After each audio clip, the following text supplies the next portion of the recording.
Hello, YouTubers. It is October 3rd, 2017. And this is pretty much my first video since the uh, Rosh Hashanah, revised Rosh Hashanah Jubilee year. And I was excited, folks. I got to tell you, I've been looking since 1988. And I've seen a lot of dates come and go. June 9th of 94, the Y2K, 2011, 2012. I mean, you know, they kept coming and going. And I've never really got excited, although I always got excited around Rosh Hashanah, because Rosh Hashanah is basically what we have determined in the church to be the festival to be fulfilled. And that's because of the last trump. You know, Paul says, at the last trump. And I'm going to address that a little bit. And so I want you to hang in here with me today. You're going to hear something you've probably never heard before. But I need to lay some groundwork here, so hang in there with me. The first thing I do want to address, though, is, you know, there were a lot of people rebuking the Yom Kippur year of Jubilee. And, you know, Rosh Hashanah is not, 10 days later. It's Rosh Hashanah. It's not in the scriptures. And you know, the very verse they were using to rebuke it is the very verse that verifies it. And that's Ezekiel 41. And I just want to go here with you. And this has also got while researching this, I found another little nugget. Because nobody can really honestly say they know when the year of Jubilee is. We think we know because 50 years ago there was a major event and there was one 50 years before that. But since the temple was destroyed, we really don't know, since the Jewish people of Sanhedrin, they quit, keeping account. But I think I found something. It says, in the 25th year of our captivity, in the beginning of the year, in the beginning, that's Hebrew 7218. In the beginning, and it means, the Hebrew word is Rasha. And then the next word is of the year. That's Hebrew 8141 in the Strongs, and that's Shana. So let's read it the way the Hebrew. In the 5th and 25th year of our captivity, in Rosh Hashanah, in the 10th day of the month. Wow. There it is. Rosh Hashanah is moved to the 10th day of the month. Why is that? Because Ezekiel's talking about a Jubilee year. So now all you have to do is figure out when was the 25th year of their captivity. And he even narrows it down a little bit more. He says, in the 14th year after the city was smitten, that's Jerusalem, in the selfsame day that the hand of the Lord was upon me, and he brought me hither. So 14 years after Jerusalem, and 25 years after Nebuchadnezzar came in and took Joachim and his entire staff, and I mean, he took thousands with him that day. Was the start of the captivity. That was a Jubilee year. There it is. And all you got to do is do the math. Actually, I did do some of the math. And if you want to take a screenshot of this, if you can just, let me see if I can get it up there. Correct. Let's see. Get the bottom there. Okay. So, anyway. Not real good at that, but so that was a big nugget, folks. That tells us when the Jubilee year is, and basically, I don't want to address that here today because time is short, and I want to address this Feast of Trumpets. We have always looked at Rosh Hashanah because it was the trumpets. The first three were fulfilled with his burial, resurrection, and crucifixion. Then you have the church, who was conceived in Pentecost, and so we've waited for the last three feasts to be fulfilled. This is the year 5777, and we know something special was going on with this year. And you got all those sevens with Donald Trump and Netanyahu, and I mean, the Lord, that is his signature. 7 is his signature. And you can go through all the scriptures and see, I mean, even in Revelation, 7 bowls, 7 vials, 7 trumpets. I mean, that's his thing. 7, that's his number. So there are 2 beginning of the years. You've got Nisan 1, which is the sacred year, the holy year. And then you've got Rosh Hashanah, which is Tishri 1, and that's the civil year. So I just want to take your to a couple scriptures here today. We're going to go to well, I'm not going to go here, but Zechariah 14, 16 through 19. This tells us that during the millennial reign, the Feast of Tabernacles is the only feast that's still going to be celebrated, or it's commanded to be celebrated. And if you don't, it's not going to rain in your country. If you're from Egypt, you're going to get a plague put on your family.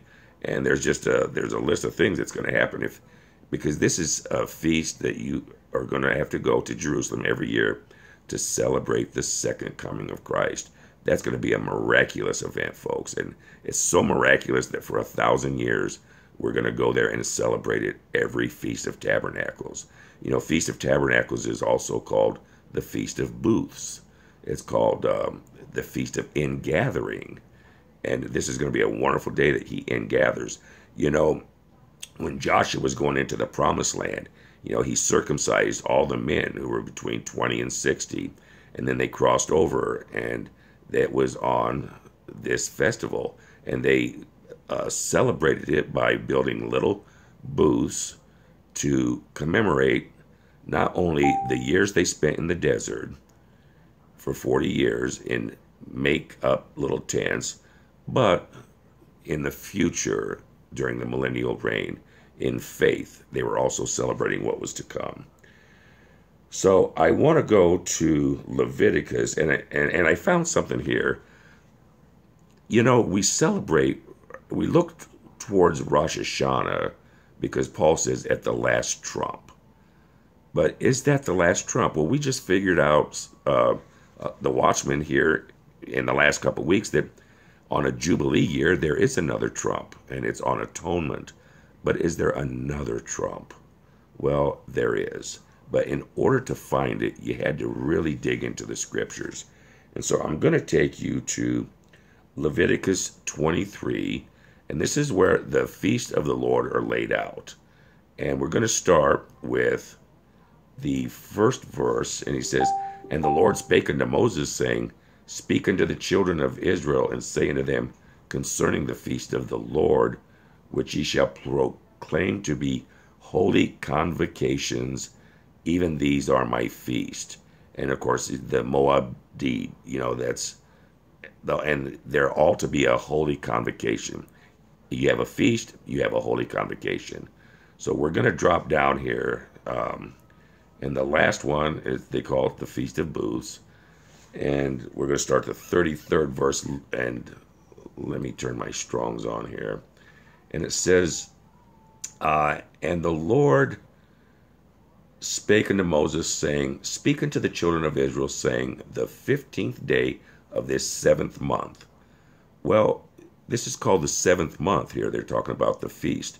So it's the last feast of the sacred year. Nisan 1 is the beginning. So the year doesn't really end in Rosh Hashanah, 5777. It goes to the end of the last feast. I truly believe that, because he says here, in the 7th day of the year. This is the 7th month of the year. The Feast of Tabernacles for 7 days unto the Lord. And on the first day shall be a holy convocation, and you'll do no work, servile work therein. 7 days ye shall offer an offering made by fire. So you're going to make an offering by fire. And on the 8th day, it shall be a holy convocation. And you'll offer up an offering made by fire unto the Lord. It's a solemn assembly, and you'll do no work therein also. And these are the feasts of the Lord, he says, and proclaim to be holy convocations, to offer an offering made by fire unto the Lord, a burnt offering, and a meat offering, a sacrifice, drink offerings, everything on this day. So when you have a holy convocation, you have a burnt offering. And that's just the bottom line. Now, let's go to Numbers chapter 10, verse 10. And it says, also in that day of your gladness. Gladness means festival, feast. And in your solemn days, Moadib, that's the same Moadib, Hebrews 41:50, that's used in Genesis 1:14. And in the beginnings of the month, Rosha, of your months, ye shall blow the trumpets over your burnt offerings and over the sacrifices. So he's saying that if you have a holy convocation, you have to blow the trumpet. Well, the 8th day of Tabernacles is the last day of the feast of the year. And you blow a trumpet on that day. Ooh, huh? That's the last trump. The 8th day of Tabernacles. Not Feast of Trumpets. Not Yom Kippur on Jubilee years. But every year on the 8th day of Tabernacles. Now, I did a study, it was about 7-8 years ago, and I posted it on 5doves.com. And somebody else posted the exact same study that same exact day. And I'll see if I can explain it to you here. Just give me another minute. To start off with, we were talking a little bit about equidistant letter sequencing, the ELS, equal distance of letters between the text. And it comes out with a subtext like Timothy McVeigh, Oklahoma bombing, and my version, of course, on these is that only after the event are you allowed to use these. Don't try to figure out something else because you're getting into witchcraft and it's very dangerous ground. Don't start sticking people's names in there and adding things like assassination, that kind of stuff. That's very dangerous ground. But after the event, nobody knew that somebody named Timothy McVeigh would blow up a building in Oklahoma City, but it was in there. So these are only used to show how that the Lord has put these scriptures together. So I said all that to say this. In the first 5 books, the Torah, every 7 letters in Genesis, it's from left to right, it says Torah. In Exodus, it says Torah. Leviticus, nothing. Now, Numbers and Deuteronomy, it says Torah, but backwards. Now, the neat thing about Jerusalem is that everything west of Jerusalem, the language reads from left to right. Everything east of Jerusalem is right to left. All languages flow to Jerusalem. So here we have in the first 5 books of the Bible, you've got Torah in the first 2 flowing to Leviticus, the last 2 flowing the other direction to Leviticus, but there's no Torah in Leviticus. But you know what there is? Every 50 letters, Yahweh. So the Torah is always pointing towards the Father, to Yahweh. That's just a cute little nugget I want to throw out there. So when you look at, and Scotty Clark did a pretty good chart on this, Louis Vega's done one, but they've taken the menorah and they'll take those 7 candles, the same 7 candles that Jesus talked about in Revelation when he talked about the churches, and they'll apply the feast to them.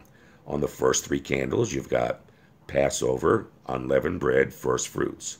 In the center, you've got Pentecost. And on the last 3, you've got trumpets, atonement, tabernacles. Well, you know what? If you took the menorah and you folded it in half, they would line up exactly. The 2 last candles are 7-day feast. The 2 center ones are 1 day, and the other 2 are 2-day feasts. And they're all exactly 180 days apart, exactly 6 months. So you've got 3 fall and 3 feast. So what if, just like the languages, what about the Torah that flows that way? What if the 3 feasts flowed in order like Jesus did the first 3, Passover,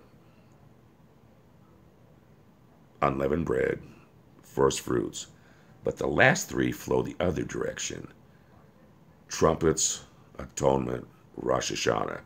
So actually, in the fall, the last day, the 8th day of Tabernacles would be the first fall feast to be fulfilled through the Lord's second coming. And I'll leave you with that. God bless you. Have a happy Tabernacles, whether you celebrate it or you don't celebrate it. Take some extra time on day 1 and day 8. Spend some extra time with the Lord. Reach out. Tell somebody about Jesus. God bless you.